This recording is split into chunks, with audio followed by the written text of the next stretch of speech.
So in this video, we share what happens when Brian and I arrive in Benson at the skip park and there's no open sites. It's first come, first serve, and all the sites are full. What happens? What choices do you have? And later, in a few minutes, you can watch Brian and I eat naked. Cheetos. Get your mind out of the gutter. Nobody wants to see that. So this is the skip park at Benson. It's a skip co-op. We're on our way to walk at the dog park.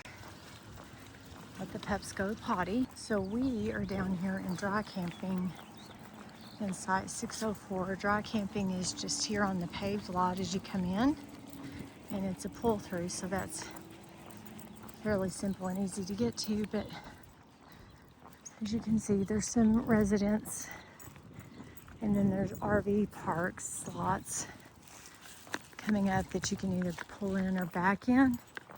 But I guess people are coming in, so those are all full. And the overflow is the dry camping here. Generator hours are 7 to 9 in the morning, and then there's, I think, 2 more hours in the evening. But sites are pretty wide. Nice area, plenty of room. And this seemed fairly wide also. Just no real perks or anything for the dry camping. It's a One eternity later. Okay, so we're gonna try the naked Cheetos. Sounds good to me. Yeah, we're gonna try them. They're supposed to be without all the harmful dyes. Still have retained all the flavor. Cheetos are my favorite. Go ahead, you wanna try one? You have to get naked first. Nobody needs that in their mind, Brian. Thought I'd ask. Huh, Tastes like a Cheeto. still tastes like a Cheeto. So they don't have them in the regular crunchy yet. Oh! Don't have them in the regular crunchy yet. They have them in spicy crunchy for the pups. I think it's crunchy and the spicy. They were crunchy, but they were spicy, and I don't like the extra spicy. Yeah. But the puffs taste just like regular Cheeto puffs, but no orange flavor. Does it mess with your mind? No. Don't have much mind to mess with, so I'm all right. No. Yeah, they're pretty good. This is definitely do again. Huh. Well, there you go. Yeah, we can do it again. These are tasty. They taste the same. Well, while we're here, what did you think of Fort Bowie National Historic Site? Little ways away. Quite a ways away from Benson. It would have Yeah. been much closer had we been at Lordsburg, which we will be at tomorrow. So, poor planning on our part on that situation, because it would have been minutes from there. Yeah. Tamara struggles with the Google Maps and understand all that, so that's just part of life, though. He had me driving the behemoth today, and I did not mentally prepare myself for that. So I was already struggling. Yeah, she already tried to kill me once today, so I'm glad I survived to eat a naked Cheeto. Yeah. So what did you think about Fort Bowie Historical Site? Site was pretty neat. It looked like it actually, the preservation looked like it may have came a little late because there wasn't a whole lot left of it. No, the buildings are pretty destroyed. It was, you see the rock foundations where the buildings were? There's a few adobe walls, but they're really in bad disrepair. And once that adobe falls off, then it's just the mud, and the mud, it's not going to take long for the wind or water to erode that away. But we did learn some things. Yes, did learn a little bit. Yeah, and some interesting things that we'll share on in the other portion of this video. But it was interesting. I don't know that I'd drive an hour and 40 minutes to do it again. Probably not. Probably not. I was hoping there would be a lot more detail on the Native American side of it, and there really wasn't. The rest of it,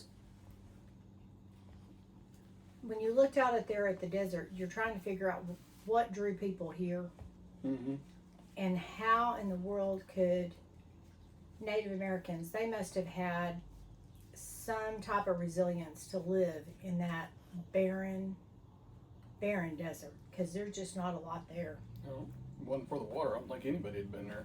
Well, and that's what they said. The fort was mainly for protecting the spring and water source and protecting the mail.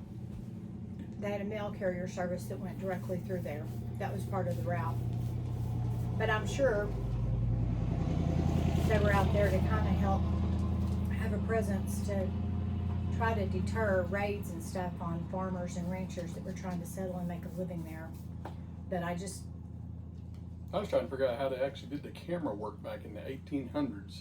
Yeah, because they had pictures. They had pictures of the forts. They had pictures of Native Americans. They had pictures of poor families that were imprisoned and then shipped off. Crazy. Like, they shipped them off to Fort Pickens. That's like over by Florida. From here in Arizona. I mean, why? And then,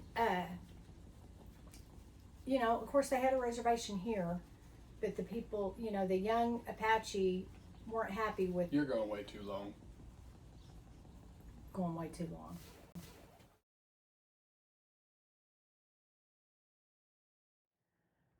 Not really sure what these metal bars at the bottom are for, but I know it kept intruders and animals out, I guess. So military regulations required every post to have a school, and it was typically a soldier. They would get 35 cents per day extra money for teaching, but they still had to stand guard duty. So this is more of the grounds, but soldiers would communicate using Morse code and mirrors from the peaks of these mountains mounted on tripods. Reservoir from 1885. You can see down at the bottom, they had piping so that water would go from one of the reservoirs to the next. They had an overflow at the top. Pretty good engineering for 1800s. This is the barracks. Pretty good size. It's pretty long. This is one of the biggest still intact buildings on the whole facility. Yeah. That was legitness. Yeah, it was.